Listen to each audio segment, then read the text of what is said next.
U.S. and China break away from a new Cold War framework and maintain bilateral communication to avoid escalating tensions. She emphasized that the promotion of U.S.-Taiwan defense cooperation is the best way to avoid conflict.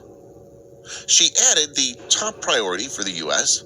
is to avoid a hot war in the Taiwan Strait, and the best way to achieve this goal is to make sure its deterrence is so strong that Chinese leader Xi Jinping does not dare to try to take Taiwan by force.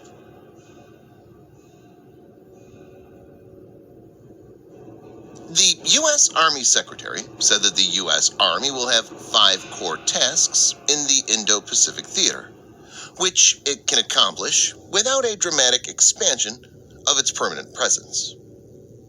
1. Securing and establishing joint bases and staging areas for air and naval forces. It will also be prepared to provide integrated air and missile defense and quick reaction forces. This makes the U.S. Army the linchpin service for the joint force, she said. 2.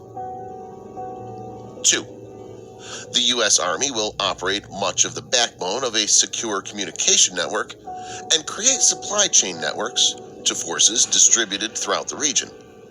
It will also maintain stockpiles of munitions and forward arming and refueling points.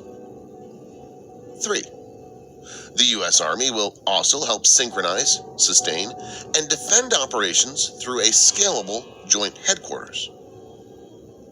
4. Providing ground-based fires such as hypersonic weapons, mid-range missiles, and precision strike missiles.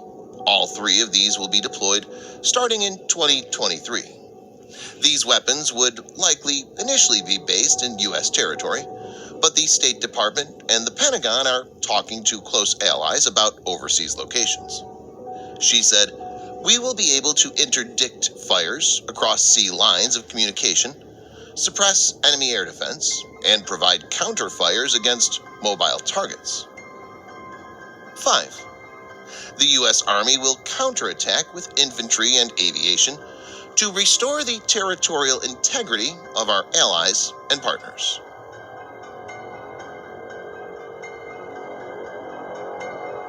While commentary from the successive U.S. administrations has been guarded, things are changing with a more combative and blunt tone being used now. This is partly because of Chinese action on the ground, as well as its posturing with wolf warrior diplomacy. Wolf warrior diplomacy describes an aggressive style of diplomacy adopted by Chinese diplomats in the 21st century under Chinese leader Xi Jinping's administration. The term was coined from a Rambo-style Chinese action film, Wolf Warrior 2. Wolf warrior diplomacy is confrontational and combative, with its proponents loudly denouncing any criticism of China on social media and in interviews.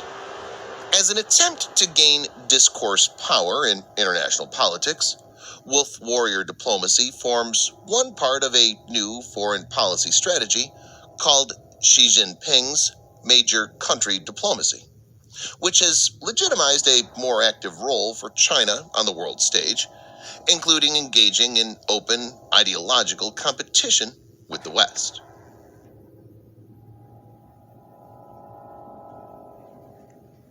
According to an October 14th Lockheed Martin statement, the U.S. Army's Precision Strike Missile, or PRSM, broke its distance record in a flight test at Vandenberg Space Force Base, California, October 13th. The company did not disclose the distance the PRSM traveled in its flight test, but the goal of the test was to see exactly how far the missile can travel beyond its previous set requirement of 499 kilometers, or 310 miles. PRSM was initially meant only for surface-to-surface warfare, and was being designed to take on targets such as air defenses and troop fortifications, but is now being configured with an advanced targeting multi-mode seeker that will enable it to engage moving targets, including rivals, surface combatants, and seas. Progress is being made in the domain of hypersonic missiles, too. There are also experiments going on with land-launched Tomahawk for land attack and anti-ship missions. The U.S. has bases like Okinawa and Guam, which can be launching areas for these weapons, and make things extremely difficult for the Chinese military when it comes to invading Taiwan, wresting control of Japanese-claimed islands, or dominating the South China Sea. Thanks for watching. Subscribe for more videos like this. Hit the like button.